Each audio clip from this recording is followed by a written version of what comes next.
Isang magandang araw ng Sabado sa inyong lahat mga bayang classmates. Nasa ika-22 araw tayo ngayon para sa buwan ng Marso, taong 2025. 7 races tayo ngayon mga bayang classmates. Ang nabuo sa atin ng MMTCI at Philippine Racing Commission Handicappers na magsisimula sa ganap na alas 3:30 ng hapon. 3:30 yan, may allowance na tayo sa wakas po dahil nabigyan ng kasagutan ang kahilingan ng karamihan mga bayang classmates na medyo i-adjust dahil sa sobrang init kapag alas 2 nag-uumpisa ang mga pakarera. Isipin ninyo na po, lalo-lalo na nakaraan, 3 malalaking pakarera na alargahan sa pagitan ng alas 2 at alas 3 sa sadyang kainitan. Sa totoo lang, dati ang mga stakes races na ilalarga sa ganap na alas 4, alas 5, yan, sa pagitan ng 4 to 5 p.m. But anyway, kanya-kanyang diskarte yan or baka may nagmamadali umuwi pagkatapos ng kanilang pakarera.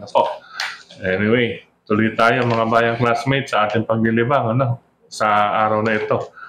7 races, umpisahan na natin with race number 1 para sa start ng winner take all covers races 1 to 7 mga bayang classmates. Sa karerang ito, yan, unahin natin ang number 5. Una ko number 5, Figure It Out.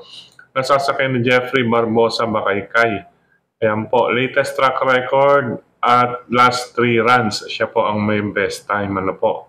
Kung titignan ninyo, pinakahuli niya ay 1 minute 30.4 galing sa 129.6 at 130.6. Ika nga, parang medyo turuan pa pala ng babaeng to, Paiba-iba pa dahil sigsag ang labanan.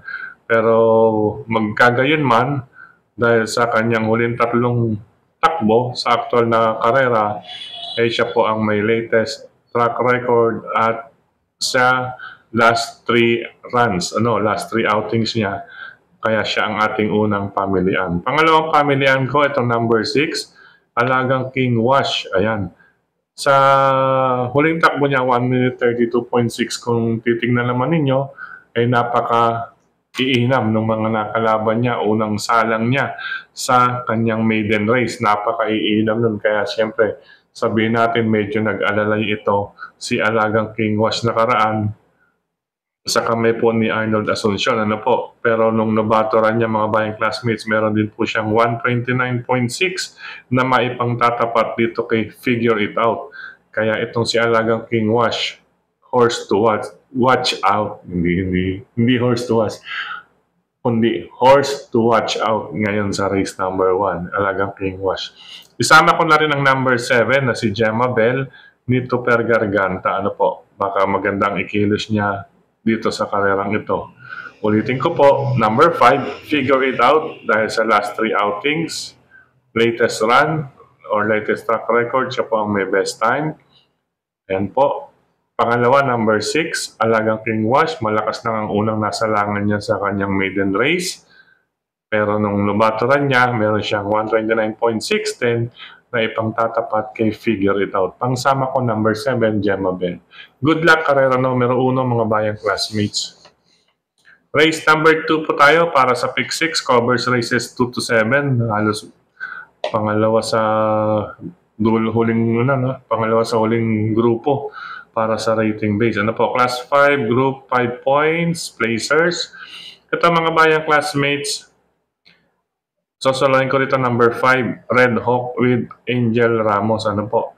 Konting tiwala pa rin po kay Angel mga bayang classmates. Kahagabi, yung number 8, medyo nagloloko pa, nalargahan bigla, kaya hindi ganon kaganda ang salida. Tapos, nung magparemate, ay talagang naitaboy naman palabas. Dahil batid naman po natin, o naibahagi ko sa inyo, na itong si Angel Ramos ay mahilig po sa may outer position.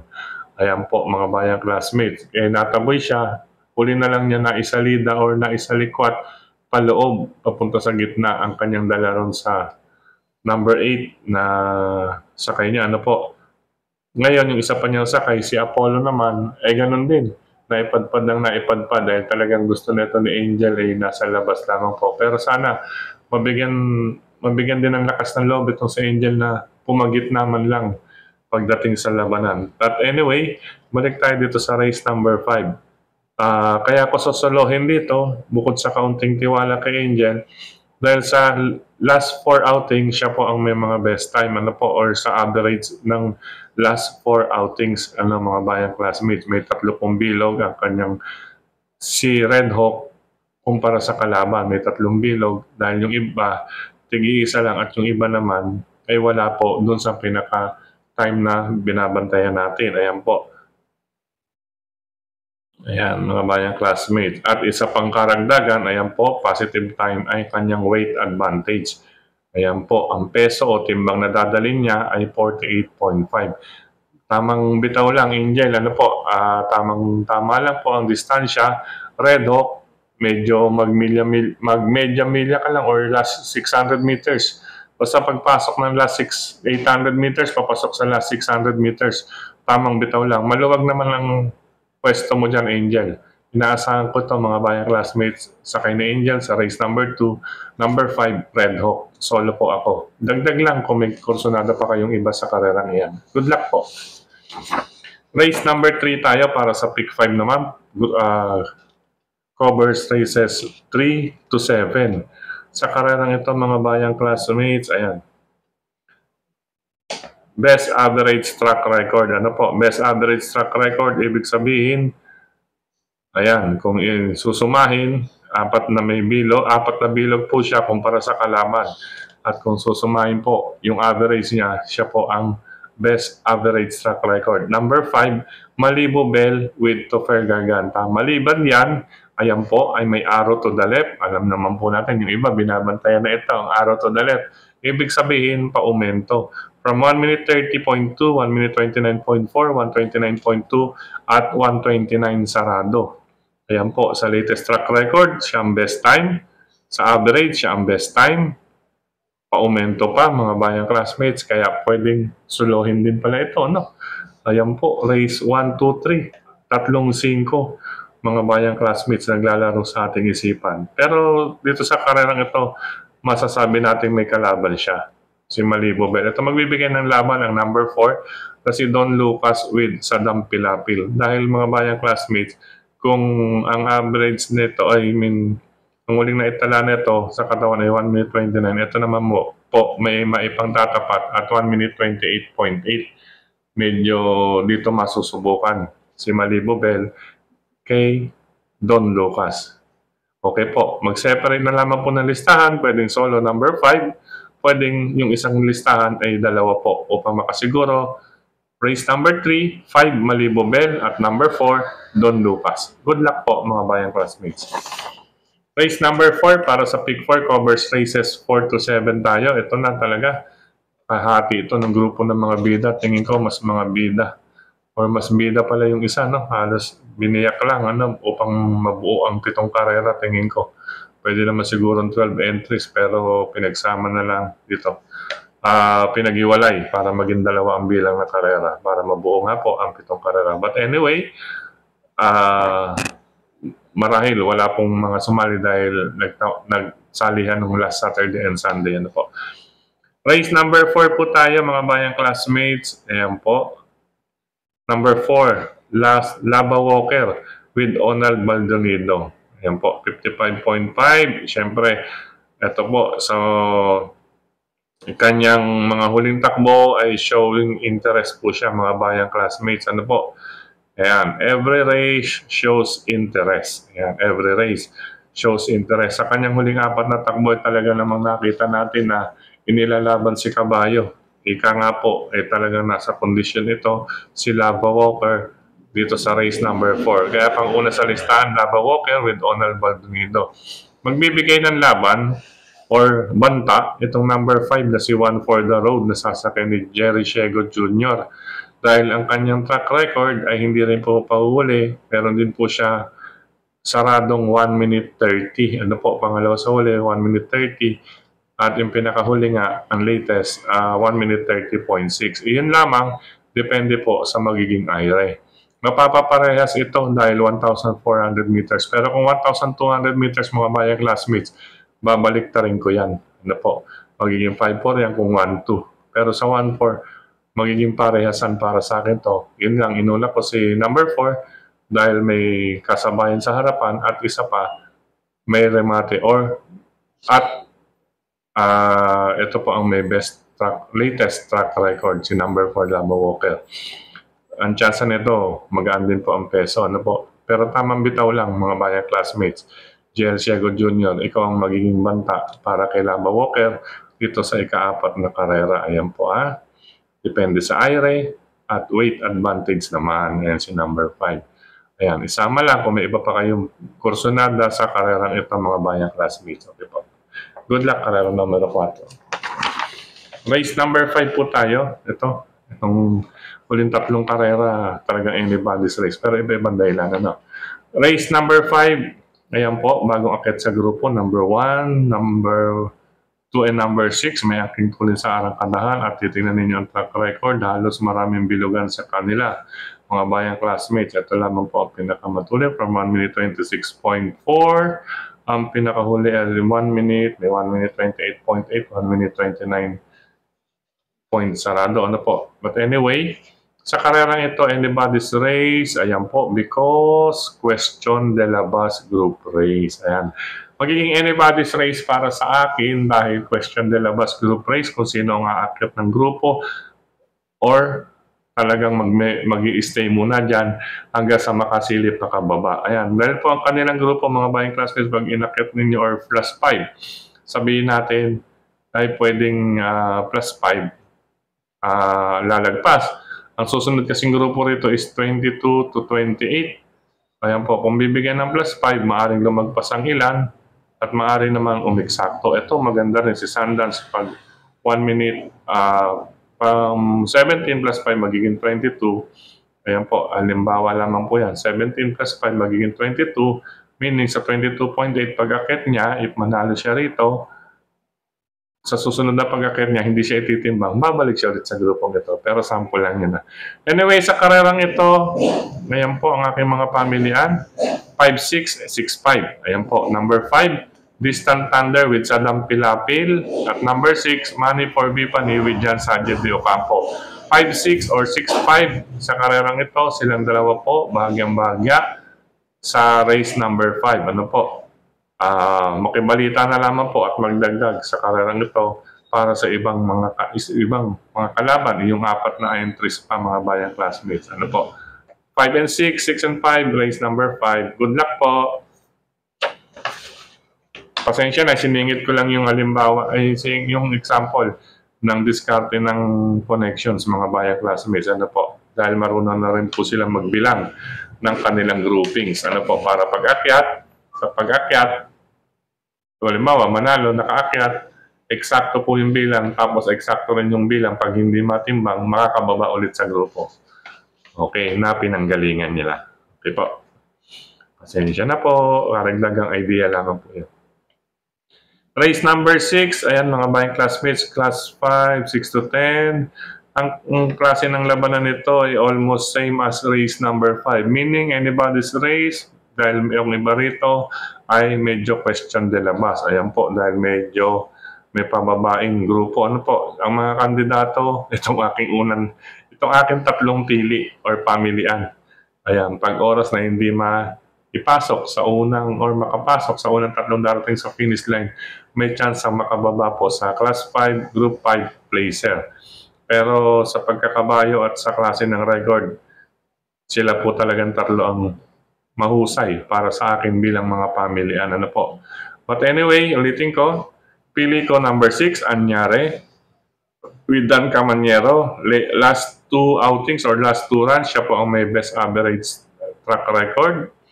Ayan po, sa last 2, 1 minute 30.4 at 1 minute 30.2.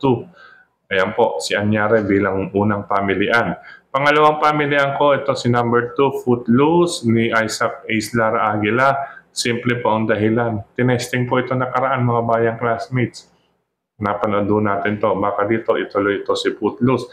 At maaring ito magdikta ng harapan dito kung sakali man. Ano po. Pero ang dala dito kay Footloose ay renda-renda lang or ayon-ayon lang. Ano po. Pumukusa naman po ito mga bayang classmates. Number 2, Footloose. mainam din na kabayo. Pangatlo ko, ito number 7. Baka sakaling magkakaskasan para sa distansya, isasama ko lang rin itong number 7 na si Sneaky Eyes dahil meron din siyang 1 minute 30 point something. Bagamat pasama ang kanyang record, isa lang po ang ibig sabihin niyan. Isa't isa tayo rito. Ano po? Kapag ganyan po ang record, ibig sabihin may plano or balak magpababa. Pero once na isalikot dito si number 7, Sneaky Eyes with Jonathan King Flores, may chance po ito rito mga bayang classmates. Dahil siya lamang po ang mayroong 1 minute 30 sarado sa last 4 outings dito sa 7 maglalaban. Pag sumalikot itong 7, long shot ito mga bayang classmates. Pero concentrate din tayo dun sa iba pa ninyong kursunada rin mga bayang classmates. Dahil ang race number 6, almost as race number 5, anybody's race dahil may pagka-question de labas po ang ibang connections. Ano po? Okay. Good luck, karera numero 6. Pero at least na ibibigay ko, na ibabahagi ko kung bakit iyon ang aking mga pili. Dahil kita nyo naman po na sa kanilang track record or sa kanilang mga performances ay sila po talaga ang pamilyan. Iyon lamang, depende po sa connections. Okay po. Okay, dito tayo sa race number 7 para tingnan ng lahat. Ayan, halos same as race 5 and race 6. Ayan, may bulaga daw. Ano po? Bulaga. Depende ako sinong bubulaga rito. Paratingan, alam na, ibig sabihin magdagdag. Sa karerang ito, 5 po. Ayan yung may mga check. Ang aking huling pinagbasihan o pinaglabanan. Pero talagang kapiraso lamang po ang mga dahilan. Ano po? Ang inuna ko na lang, itong number 2, na si Bukawi Rivertown with Isaac Islara Aguila. Pwede pala magpompiang inete, pwedeng pompiang numero. Ano po? Galing kay Footloose itong si Bukawi Rivertown. Ayan po, solo Aire po, baka makabuo, makaporma sa harapan. Number 2, Bukawi Rivertown. Meron siya po ang merong 1 minute 28 point something sa katawan, 1 minute 26, 1 minute 28.6 at 1 minute 28.4 bago yung uli na 1 minute 29.6. Ayan, yung mga kalaban niya halos nasa 129 din. Pangalawang pamilihan ko, since baka magkahabulan ka agad na maaga, ito medyo nasisilip ko mga bayang classmates. Itong number 8, French Leather with Onal Baldonido. Ayan po, may arrow to the left.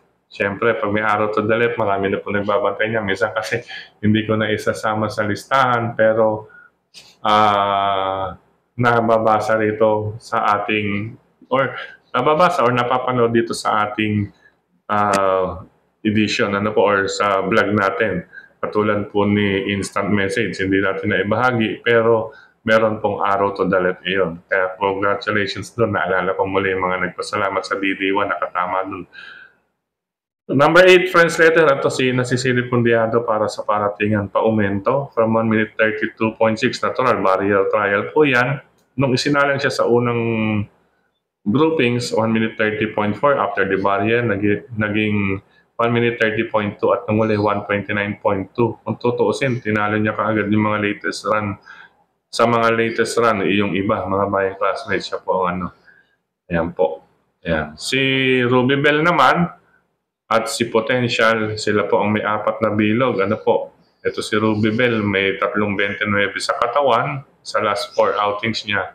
Itong si Potential naman, naglalaro din po sa 129 point something. Ayan, mga pangsama yan, Potential at Cherubim. Ito si Cherubim. Ito last outing si Cherubim, 1 minute 27. Last, ano pa to?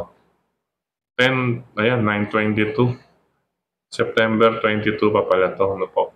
Last year pa yan. Pero manmanan din natin yan. Baka balik putin na rin si Cherubim, mga bayang classmates. But anyway, pili na lamang po. Ang aking dalawang pili lang.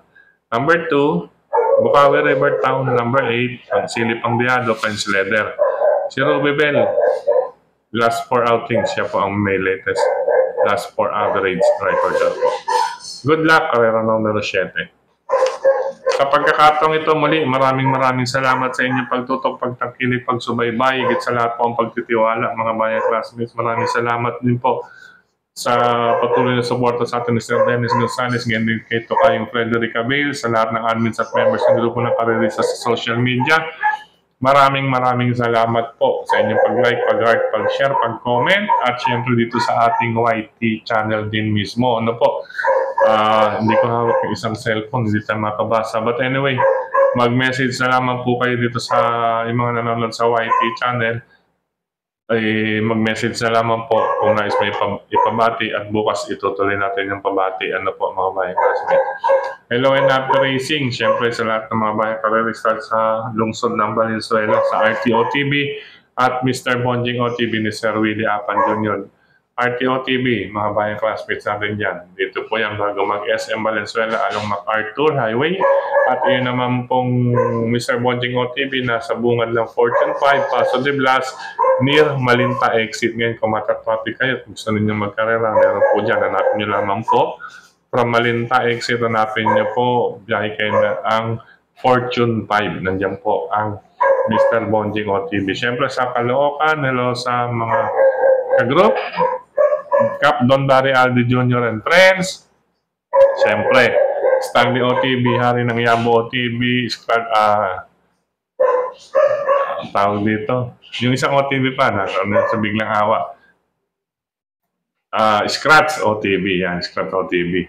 Hello rin sa mga bayang karerista dyan sa Banal OTV, siyempre sa Quezon City. Ping Ping Lechon Restaurant and OTV with Kap Maka and Serbong Chua. Ayan po, ayan, masarap mga rero dyan. Araw na Friday, Saturday, and Sunday. Bukod sa pangangarera mga bayang classmates, pwede nyo rin isama ang inyong pamilya. Ayan po, napakasarap po na kanilang mga menus at talagang sulit po ang presyo. Hindi po mga pambigatin na presyo mga bayang classmates at talagang sulit po. At syempre, nandyan din po ang ating mga maglilingkod sa inyo, mga magsaserve. Talagang very friendly po dyan sa Ping Ping Lechon Restaurant and OTV. At syempre, batingin natin ang tropa natin dyan sa Ping Ping Lechon Restaurant and OTV. Syempre si Brother Yet Manalansan, ang kanyang crispy ulo, crispy pata. Yan, hanapin na lamang po ninyo sa inyong FB page. Crispy ulo, crispy pata, Yet Manalansan. Syempre, nandyan din sa Ping Ping ang ating mga kapatid, si Brother Gary, Brother Edgar, tukayong Brother John, Brother John, Kamar, Kamon, Brother Dexter, at syempre si Sir Roger. Ayan po. Syempre si Brother Quiapo. Ayan, nandiyan pa rin pala. Ayan. Nakompleto natin at least si Kagawad de Castro at ang kanyang anak na lalaki. Yun po, nakalimutan ang pangalan. Anyway, hello po sa inyo dyan. At siyempre, sa Bulacan, parteng Bulacan, dyan sa may Ubando, Bulacan, dalawin niyo po ang, Ada OTV sa Bukawi, Bulacan. Bukawi. Sa Ubando, Bulacan. Ang Ada OTV, bago po yan. Tapat po ng Orocan, dyan po sa Ubando, Bulacan OTV. Dadayuhin natin yan kasi nasa bungad naman tayo ng Valenzuela, mula monumento, nasa bungad tayo ng Valenzuela. Pwede natin imotor yan kapag medyo maayos-ayos na ang aking karamdaman. Ayan po. Speaking of Bulacan, Malolos OTV, bisitahin niyo rin po yan. Malolos OTV ni Sir Nestor De Paz. At syempre, nandyan din ang ating mga kaibigan sa Malolos OTV, si Brother Deo. Nandyan nga po pala sa Malolos OTV ni Sir Nestor De Paz. Ayan po, good luck, happy racing din po sa inyo lahat. Siyempre, sa Cresta OTV, Barkadaan OTV, New World OTV, yan si Brother Bobby Bertol, yan sa may Rizal Avenue, corner Camarines, dahil dating Camarines, mga bayang classmates. At siyempre sa Kambingan OTV, yan, mga OTV dyan sa kamay nila. Hello sa inyo lahat. At sa lahat ng mga bayang karerista, hello, napalisi sa inyo lahat. Paalam pansamantala, bukas kita-kits po tayo at nawa. Tingin ko, kaya natin ang racing ngayon, araw ng Sabado. Good luck at racing. I love you all mga bayang classmates. Mwah mwah, chup chup.